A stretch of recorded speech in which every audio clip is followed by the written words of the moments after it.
including, were some of these individuals overserved at some local establishments? This is so stupid. This is so stupid. You cannot tell me now. Instead of making some people accountable, you're going after the freaking bartender? I want to take a minute to give you guys an overview of the incident from the weekend.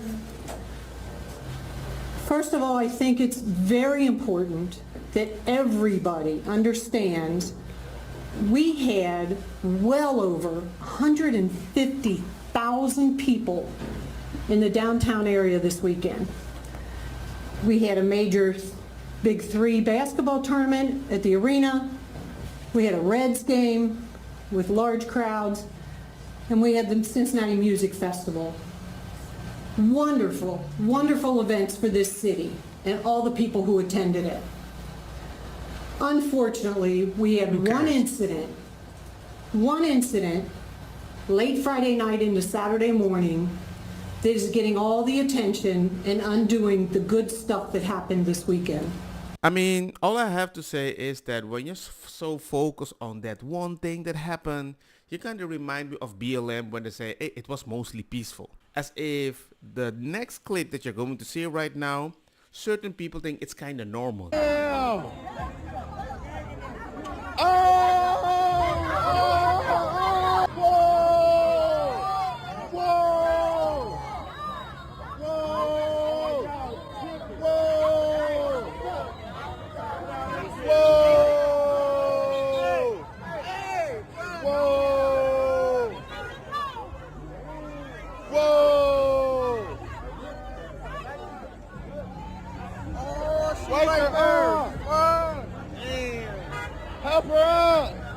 All I have to say is this. There's a lot of people defending this, saying drunk people punch. I'm like, no, this is not normal. So by now, everybody's seen what happened in Cincinnati at this jazz festival and how a certain group of people decided to attack another certain group of people, and it's gone viral. And you can see this man struggling to get up. They're dragging him around the street. It's pitiful. That's somebody's father, uncle. And so now everybody in this country is so racially divided. It's amazing. The people of certain colors don't feel safe to walk around the streets anymore. And it's almost like the other group has a pass to attack white people, right? It's so bad, Elon Musk tweets this out about the attack in Cincinnati at the Jazz Festival. Look at this. 0 AP News stories about this attack. 0 Fox, 0 PBS, 0 New York Times, 0 NPR, 0 ABC, NBC, 0 from CNN. Nothing. Media silence. Look at this. Sassafras tweets this out. She says, war on white people. Look at Christopher, the next tweet down. I wish I could say it's shocking that so many people come on here and say he deserved it, or the white boy started it, but it doesn't. The same crowd thought it was cool for Carmelo Anthony to stab another person that told him to get out of the tent, right? They support him. They gave his family, what, $600,000? And every single day on these apps, every single day on these platforms, you see him poking the bear, getting further into this racial division. What's the end goal? Where are we headed from here? What do you think? I mean, are we all taking our kids out of these schools? Are we all moving out of these neighborhoods? What are we going to do next? Venga, dilo. Remember to subscribe. ¿Por qué? In all honesty, I think they're going to segregate if this keeps going on. They're going to create a specific narrative, a specific rules, and if you don't abide that, you're not allowed to join that. Like literally, people are going to do that. Am I advocating for it? No. Some people are saying he started it. I'm like, might be possible. But don't justify a whole bunch beating one. Are you freaking... If the races was turned around, would you accept that? No. Why can't we accept the energy? Oh, they're poor. They're ancestors. They're this, they're that, they're doom.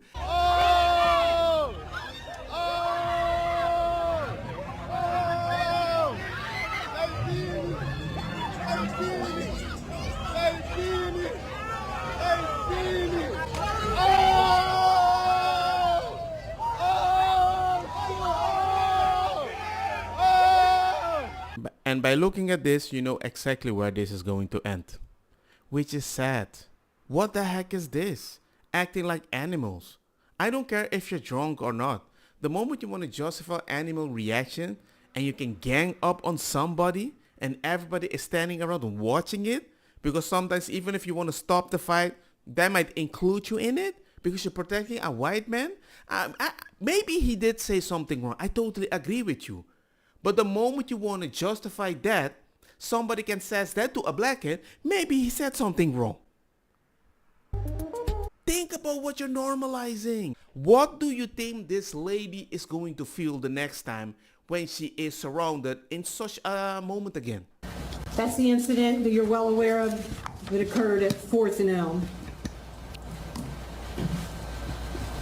I, like many, woke up Saturday morning to the video. The incident occurred. We got our first call at 3:06 a.m.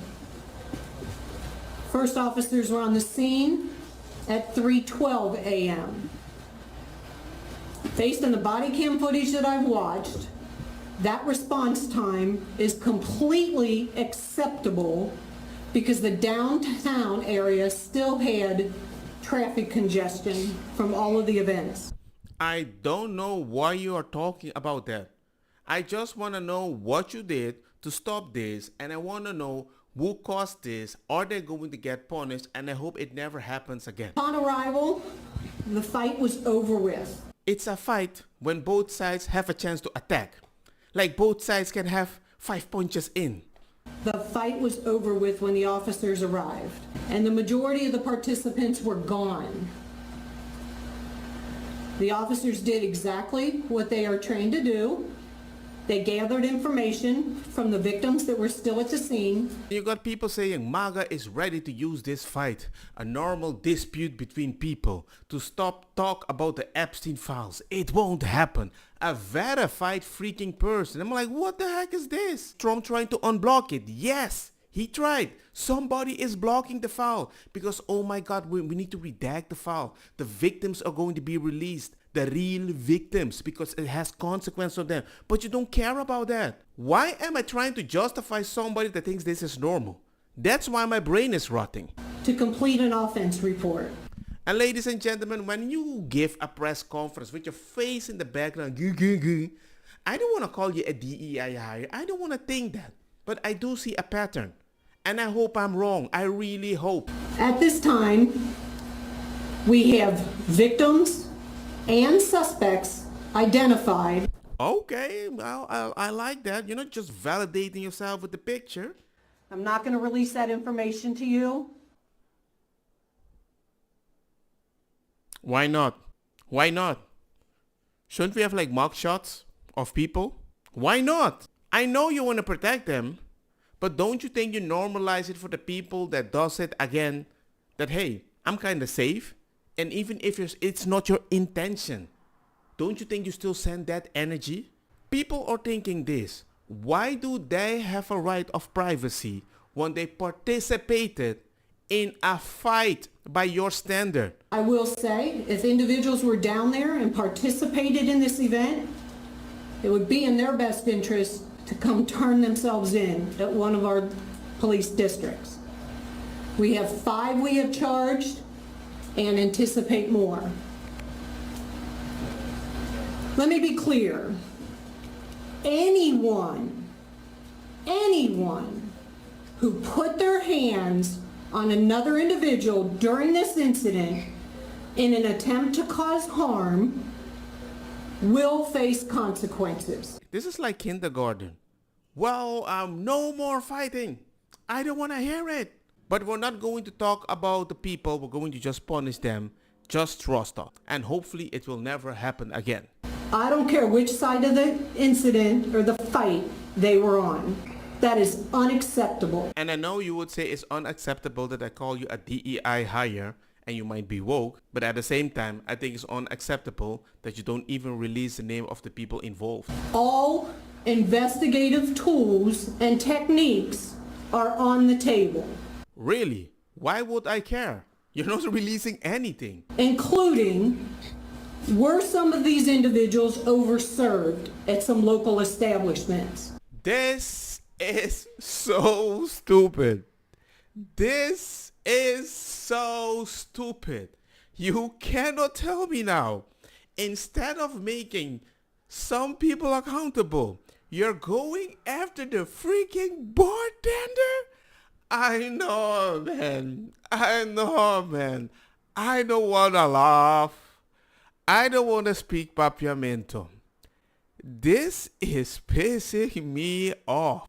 It is clear to us that alcohol played a significant part in this incident. It's not alcohol alone. Alcohol amplifies something that's already there. Control that culture, that subculture, that alcohol has nothing to give that energy. I've been around drunk, black, and white people. They have a pattern that you need to address to normalize. In my own culture, in all my life on Curacao, I've never seen a whole bunch of black people surrounding one person and they step on him. I've never seen that. It's a culture issue you have in America. I want to thank every citizen who has come forward and provided us with information. Some of those tips have led to the charges being signed. However, for us to have 100 or so people down there involved in and or watching this event, recording with their cell phones, and for us to get only one phone call of this incident is unacceptable in this city. One person did the right thing and called 911. I wonder what color that person is. I wonder who was trying to stop the fight. I wonder which culture might say or subculture might say snitches get stitches. I don't agree with it. But you won't release that information because that information that you do release about the people that might make a specific color look good would also make the other look bad. Like, it should be funny, but it's so stupid. And then you're surprised I don't see a pattern? Okay, I guess I'm dumb again. Another point I want to make about this, you have heard me for over a year now talk about holding our juveniles in this city accountable for their behavior. I mean, they did put a curfew in Cincinnati for kids to be out on the street. You tried. It's a good thing. You're working with the accountability. But at the same time, it is actually because of one demographic. And trying to hold their parents accountable for knowing how their kids are behaving. What should we expect from our youth if this is the kind of adult behavior that is setting an example for them?